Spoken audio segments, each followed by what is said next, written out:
Hello. I thought 12 years of marriage meant something. Then my wife returned from a business trip glowing with happiness. Not for me, but for him. The hidden lingerie, secret phone calls, and that silver bracelet with another man's engraving were just the beginning. When I discovered the joint bank account and Miami condo plans, I realized I wasn't losing my wife. I was escaping a master manipulator who'd planned her exit for months. But two can play this game, and she never saw me coming. My name is Brian Turner. I'm 38 years old, work in software development for a mid-sized tech company in Seattle. And until 6 months ago, I thought I had a rock-solid marriage. It started on a Tuesday night in October. Rain pounded against our windows, typical Seattle weather, as I sat in our living room reviewing some code on my laptop. The clock on the wall showed 11:45 p.m. Lauren wasn't due back from her 3-day business trip to Portland until tomorrow afternoon, so I was surprised when I heard a car pull into our driveway. I glanced out the window and saw her getting out of an Uber, laughing at something on her phone. Even from a distance, I could see her face lit up with a kind of joy I hadn't witnessed in months. My wife returned from her business trip, all smiles, practically glowing as she wheeled her suitcase toward the front door. The door swung open, and there she stood, her blonde hair slightly damp from the rain, cheeks flushed with excitement. She jumped slightly when she saw me sitting in the dimly lit living room. "Brian, you scared me," she said, her voice unusually high-pitched. "I thought you'd be asleep by now." I closed my laptop. "Came home early, huh? I thought your last meeting was tomorrow morning." She waved her hand dismissively while typing something on her phone. "Oh, they canceled. Some issue with the client." Since everything was wrapped up, I decided to catch an earlier flight. She looked up briefly. The presentation was a huge hit, by the way. Anderson practically guaranteed we'd get the contract. I nodded, noticing how she couldn't seem to put her phone down. "That's great, babe. Congrats." "Thanks." Her phone buzzed, and her face lit up again as she glanced at the screen. "Sorry, just work stuff." Everyone's still hyped about how it went. Something fell off. Lauren had always been dedicated to her marketing career, but midnight tech celebrations weren't really her style. "You seem really happy," I said, studying her face. "Must have been some presentation." "It was," she said, a little too enthusiastically. "Career-defining, maybe." She wheeled her suitcase toward our bedroom. "I'm gonna unpack quick and shower. I smell like airplane." As she disappeared down the hallway, I sat there with a strange feeling in my gut. Lauren had always been pretty straightforward about her trips, boring meetings, mediocre hotel food, small talk with clients. But there was something different this time. She was practically floating. I was about to follow her when I heard it, a muffled "oh no" from the bedroom, followed by what sounded like frantic movement. "Everything okay in there?" I called out. "Fine," she answered too quickly. "Just drop something." When I walked to the bedroom doorway, I found her kneeling by her open suitcase, her face pale, hands trembling slightly as she shoved something into the bottom drawer of her dresser. "What was that?" I asked. Lauren looked up, and for a split second, I saw something I'd never seen before in my wife's eyes: fear. "Nothing," she said, forcing a smile that didn't reach her eyes. "Just some paperwork I didn't want to lose." She stood up and kissed my cheek. "I'm going to shower now. Been a long day." As the bathroom door closed behind her, I stared at the dresser drawer, an uncomfortable knot forming in my stomach. 12 years of marriage had taught me one thing for certain. Lauren was hiding something, and for the first time in our relationship, I was afraid to find out what it was. I couldn't sleep that night. Lauren's unusual behavior kept replaying in my mind. Around 2 a.m., I heard the shower turn off, followed by Lauren's quiet footsteps. She slipped into bed beside me, and I pretended to be asleep. The scent of her lavender body wash filled the air, but underneath it was something else, a cologne that definitely wasn't mine. When morning came, Lauren had already left for work. Her side of the bed was cold. A text on my phone explained she had an early meeting. Perfect timing. I walked over to her dresser, staring at the bottom drawer. My hands trembled slightly as I pulled it open. Guilt washed over me. In 12 years, I'd never snooped through her things. But that look in her eyes last night, something was seriously wrong.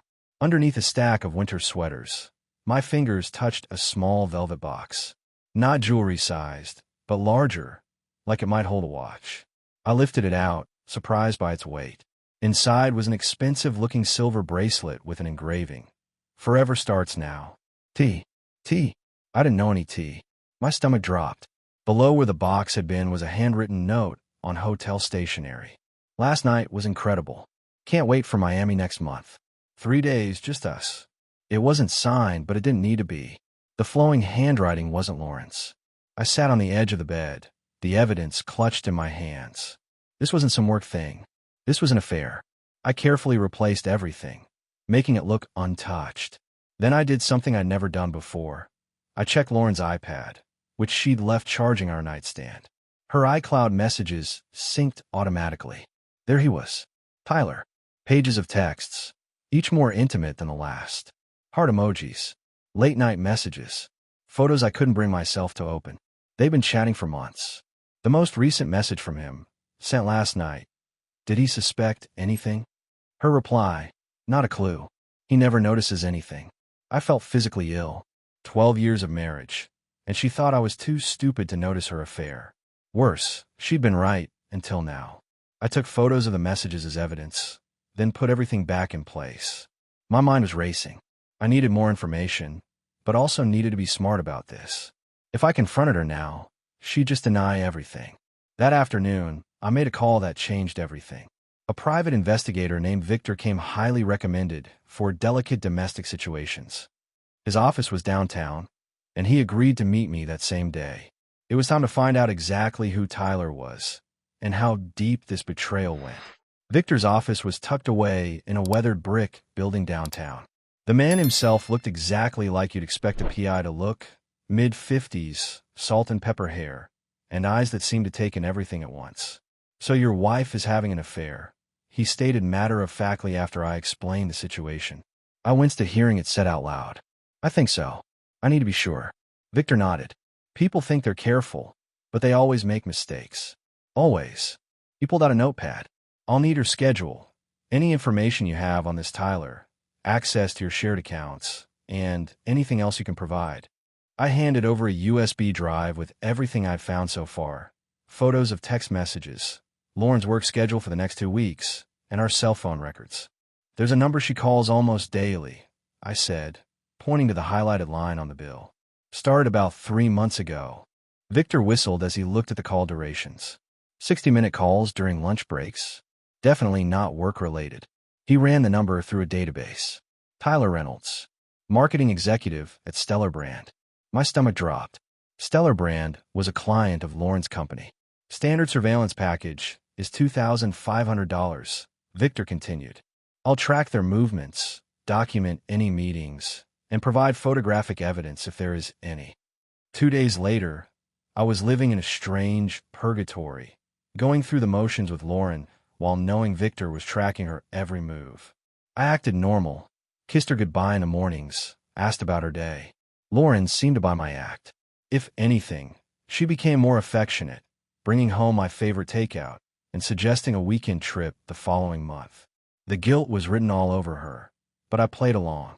"You seem distracted," she said one evening, massaging my shoulders as I pretended to work on my laptop. In reality, I was waiting for Victor's daily update.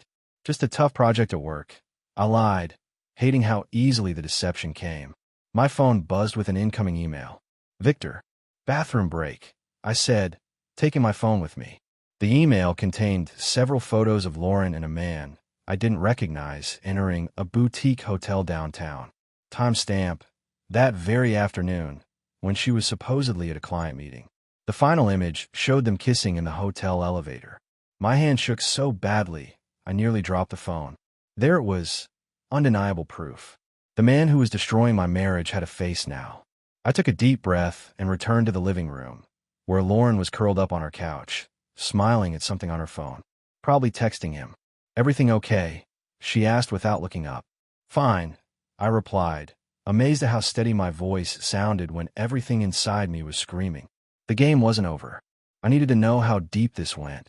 The next morning, Lauren kissed me goodbye with mint-fresh breath and promises of dinner at our favorite restaurant that night. "I'll make a reservation for 7, she said, straightening my collar affectionately. "We've both been so busy lately. We need some us time." I nodded, wondering if the us in her life still included me at all. As soon as her car disappeared down the street, I called Victor. I need more, I said without preamble. The hotel photos aren't enough. I need to know how long this has been going on, how serious it is.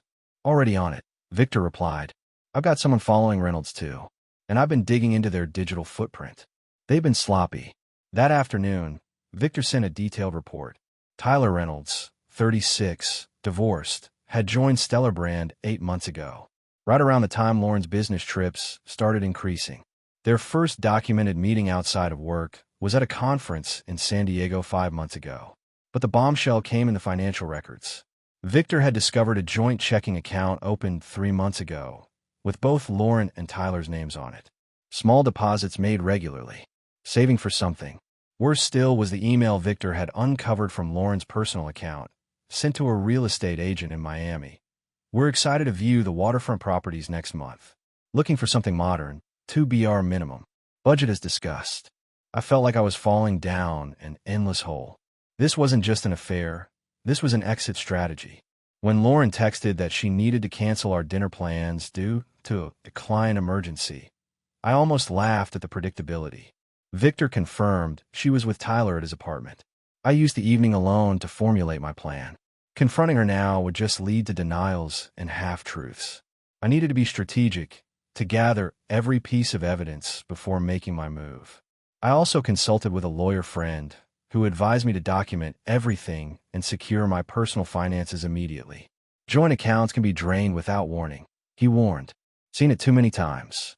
That night, I transferred half our savings to a new account in only my name. Not everything. I wasn't trying to hide assets, but enough to protect myself from being left penniless. When Lauren came home around 11, she smelled of wine and that same cologne. Sorry about dinner, she murmured, slipping into bed beside me. The Brighton account had a complete meltdown. It's fine, I replied, turning away from her. These things happen. As she fell asleep beside me, I stared at the ceiling, Victor's words echoing in my mind. I've saved the worst for our meeting tomorrow. Some things shouldn't be sent electronically. Whatever it was, I knew it would change everything. Victor's office seemed smaller the second time around, or maybe the weight of what I was about to learn made everything feel constricted. He had a folder and laptop ready when I arrived. Before I show you this, he said, voice grave, I want to make sure you're prepared. This goes beyond what we initially thought. I nodded, steeling myself. Just show me. Victor opened his laptop and clicked through a series of photos. Lauren and Tyler entering different hotels. Intimate dinners. Walking with their arms around each other. Standard affair stuff, Victor commented. But now the concerning part. He pulled up an email thread between Lauren and Tyler, dated just yesterday. Brian has no clue about Miami. Lauren had written, I'll tell him I have a week-long conference. By the time I get back, we'll have the offer ready on the condo. 3 more months max before I can make the full break. Tyler's response made my blood freeze. Perfect. My transfer to the Miami office is confirmed. What about your exit strategy for the finances? Lauren, working on it. Moving small amounts weekly. The joint account is building nicely. He never checks the statements anyway. I felt physically ill. The woman I'd built a life with wasn't just cheating. She was systematically dismantling our life while planning her new one. There's more, Victor said quietly, pulling out a legal document. They've been meeting with a realtor in Miami. This is a pre-approval for a mortgage in both their names. I stared at the document, the implications hitting me like a truck. She's leaving me. This was never just an affair. Victor nodded grimly. Based on everything I've gathered, they've been planning this for at least 3 months. The Miami trip next month isn't just a getaway. They're finalizing their plans. What about our assets? I asked, suddenly terrified she'd clean me out while I wasn't looking. She's been methodical, Victor confirmed. Small transfers, nothing suspicious. But it adds up. By my calculation, she's moved about $40,000 from your joint accounts over the last few months.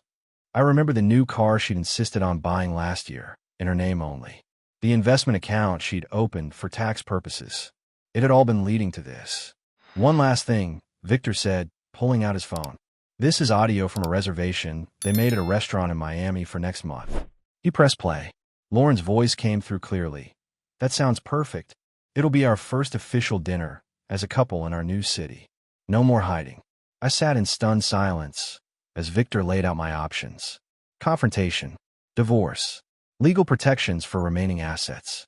All I could think was 12 years of marriage, and I never really knew her at all. For the next week, I lived in a strange twilight zone, going through the motions of normal life while preparing for its collapse. Every smile Lauren gave me, every casual touch, now felt like another twist of the knife. She was playing the role of devoted wife while counting down the days until her escape. I consulted with a divorce attorney, a sharp-eyed woman named Diana, who specialized in cases involving financial deception. Unfortunately, this is textbook, she said after reviewing Victor's evidence. She's been planning this for months, maybe longer. We need to act fast to protect your remaining assets. I signed paperwork giving Diana authority to freeze our joint accounts if necessary. I documented everything: bank statements, property deeds, retirement accounts. What about confronting her? I asked. Diana's expression turned cautious. That's your decision, but strategically, we'd be in a stronger position if she doesn't know you're on to her until we've secured the financial aspects. I knew she was right, but the thought of continuing this charade was becoming unbearable. At home, Lauren was stepping up her performance. She suggested a weekend getaway to reconnect. She initiated sex for the first time in months. She even brought up the possibility of starting a family sometime next year, all while secretly planning to be in Miami with another man. The audacity was staggering. Victor continued his surveillance, providing daily updates. The Miami trip was now fully booked. Lauren had officially requested the time off work for her conference. Meanwhile, Tyler had put his condo on the market and begun shipping items to a storage facility in Florida.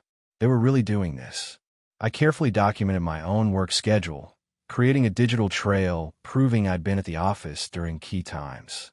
Diana had warned me that cheating spouses often made counter-accusations once exposed. Be prepared for everything, she'd advised. When cornered, people get desperate. On Friday, Lauren announced she needed to work late. Victor's text confirmed she was meeting Tyler at a hotel downtown. I used the time alone to finalize my plan. The confrontation needed to be controlled, with irrefutable evidence presented methodically.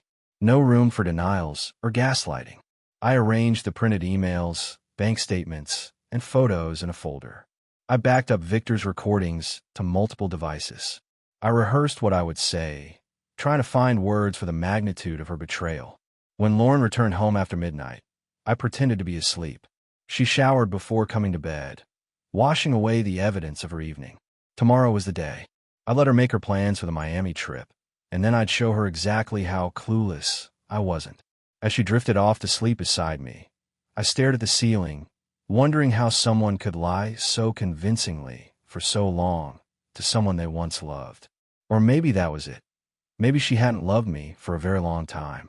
Saturday morning arrived with a strange sense of calm. I'd barely slept, but felt oddly clear-headed. Today was the day Lauren's carefully constructed world would collapse. She was cheerful at breakfast, talking about a spa day with her friend Melissa. Another lie. Victor had confirmed she was meeting Tyler to finalize their Miami plans. I'll be back around 6, she said, kissing my cheek. Maybe we could do dinner out tonight. Perfect, I replied. I'll make a reservation at Bellini's. 7:30. Her eyes lit up. Our anniversary spot? What's the occasion? Just thought we should talk about a few things, I said casually. A flicker of concern crossed her face, quickly replaced by her practiced smile. Sound great. See you tonight. After she left, I transformed our dining room into what Diana had called an evidence room. Printed emails arranged chronologically. Bank statements highlighting suspicious transfers. Photos of Lauren and Tyler entering hotels. The mortgage pre-approval for their Miami condo. All meticulously organized. At 6:15, I heard her key in the lock. I sat at the dining room table, the evidence spread before me, a glass of scotch in my hand. Lauren froze in the doorway, her face shifting from confusion to shock as she processed what she was seeing. Brian? What is all this? Her voice aimed for innocence, but landed on panic. Sit down, Lauren. I don't understand. Sit down. My voice was steady, controlled. She slowly lowered herself into a chair, eyes darting over the documents. How long were you planning to string me along? I asked. Until the Miami condo closed? Or were you going to wait until you drained our accounts completely? The color drained from her face. I can explain. Tyler Reynolds explains it pretty well, I said, sliding over the photos of them together. So does this joint bank account, and these real estate listings, and this mortgage application. Her hands trembled as she stared at the evidence of her betrayal. When were you going to tell me, Lauren? After your conference next month? Or was I going to come home to an empty house and divorce papers? It's not what it looks like, she attempted, but her voice lacked conviction. I played the audio recording Victor had captured. That sounds perfect. It'll be our first official dinner as a couple in our new city. No more hiding. Tears welled in her eyes. Brian, please. No more lies, Lauren. It's over. I've already consulted with a lawyer. I've documented the $40,000 you've been siphoning from our accounts. I've secured all our assets. You had me follow. Indignation flashed through her tears. That's your takeaway from this? Then I caught you. I laughed humorlessly. 12 years, Lauren. 12 years. And you threw it away for waterfront property and some marketing executive. It wasn't supposed to happen this way, she whispered. I never meant to hurt you. Yet you planned it meticulously. For months. I stood up. I've booked you a hotel room tonight. Pack what you need. The locks will be changed tomorrow. Brian, we need to talk about this. We're beyond talking. We're at the part where you leave. I placed the hotel reservation next to the evidence of her betrayal. Your conference just got moved up. Lauren left that night, mascara streaking her face, a hastily packed suitcase trailing behind her. The house felt emptier than I expected, not just because she was gone, but because I realized how hollow our life together had been for months. The next morning, Diana called to confirm Lauren had withdrawn the maximum cash advance from her personal credit card, $5,000. An act of desperation. She'd also tried to access our joint investment account, only to discover it had been frozen. She's panicking, Diana noted. That's good for us. Has she contacted you? 27 text messages and 14 missed calls, I replied. I haven't responded. Perfect. Let her stew. 2 days later, Victor reported Lauren had moved into Tyler's apartment. They'd canceled their Miami trip, likely realizing their perfect escape plan had imploded. That week was a blur of legal meetings and paperwork. Diana filed for divorce on grounds of adultery, with comprehensive evidence of financial deception. We also filed for an emergency court order regarding the joint funds Lauren had been siphoning. Judges don't look kindly on hidden assets, Diana explained, especially with this level of documentation. At work, I requested a temporary assignment to our San Diego office. I needed distance from Seattle, from places that reminded me of Lauren. My boss, witnessing my haggard appearance, immediately approved. Lauren's first direct contact came via email, subject line, "Please read this. I never meant for any of this to happen," she wrote. Tyler was just supposed to be a fling, but it evolved. I still care about you, Brian. We should talk about separating amicably. Diana advised against responding. This is damage control. She realizes she's lost the upper hand. A week into our separation, things escalated. Lauren showed up at our house, finding the locks changed. Neighbors reported her screaming on the porch, demanding entry. When I didn't respond, she called mutual friends, painting herself as the victim of my controlling behavior and unfounded accusations. Fortunately, I'd already shared the basic truth with close friends. Their support was my lifeline through those dark days. Tyler reached out next, a move I hadn't anticipated. Lauren misrepresented her marital situation to me, he claimed in a carefully worded email. I believe your relationship was effectively over. I can provide information that may be helpful in your divorce proceedings. Victor wasn't surprised. The ship is sinking, and he's looking for a lifeboat. As it turned out, Lauren had told Tyler I knew about their affair and had agreed to an amicable split. She'd presented the money she was moving as her fair share of our assets. When faced with potentially being named in the divorce proceedings, Tyler quickly threw Lauren under the bus. Through it all, I kept breathing, kept working, kept putting one foot in front of the other. The betrayal still cut deep, but each day brought incremental healing and the growing certainty that I'd saved myself from years of further deception. 3 months after confronting Lauren, I sat in Diana's office, signing the final divorce papers. The process had been faster and cleaner than expected, largely due to the overwhelming evidence of Lauren's deception. The judge was particularly unimpressed by the hidden accounts, Diana noted, organizing the documents. The ruling on the financial settlement reflects that. I'd received the house, my full retirement accounts, and restitution for the funds Lauren had diverted. She kept her car, personal possessions, and the stark reality of her choices. Have you heard anything from her? Diana asked. Not directly. Mutual friends say she and Tyler broke up a month ago. Apparently, once the thrill of sneaking around was gone, so was the magic. Diana nodded, unsurprised. Relationships built on deception rarely survive exposure to daylight. My temporary assignment in San Diego had turned permanent at my request. Seattle held too many memories, and the California office needed an experienced project lead. The beachfront apartment I'd rented was smaller than my Seattle house, but felt more like home than any place I'd lived in years. That weekend, I began the process of sorting through what remained of my married life. Diana had arranged for a moving company to pack and ship my essential belongings. Everything else would be sold or donated. As I sorted through books and kitchenware, deciding what deserved space in my new life, my phone buzzed with a text from a number I didn't recognize. This is Tyler Reynolds. I know you have no reason to talk to me, but there's something you should know about Lauren's current activities. I deleted it without responding. Their drama was no longer my concern. The Seattle house sold above asking price in the hot market.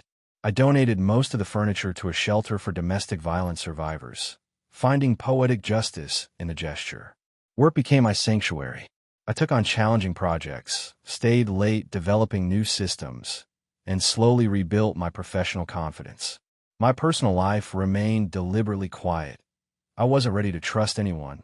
Not yet. 6 months post-divorce, my team celebrated landing a major client with drinks at a beachfront bar.